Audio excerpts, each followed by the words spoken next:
There are two more tenses we can use to express future actions in addition to the present continuous tense. One of them is will, and there are a few situations in which it is good to use it. When we want to talk about rapid and spontaneous decisions or our own opinion, I will quit smoking tomorrow. I'm thirsty. I will buy a drink.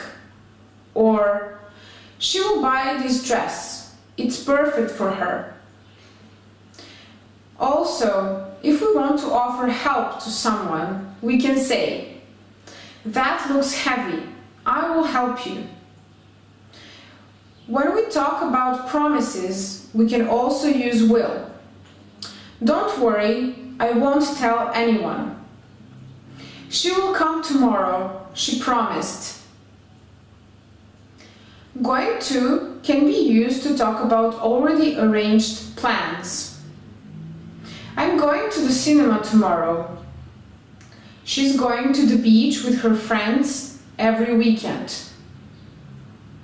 Also, when it is obvious that something is going to happen, we can use this tense. Look at the sky. It's going to rain.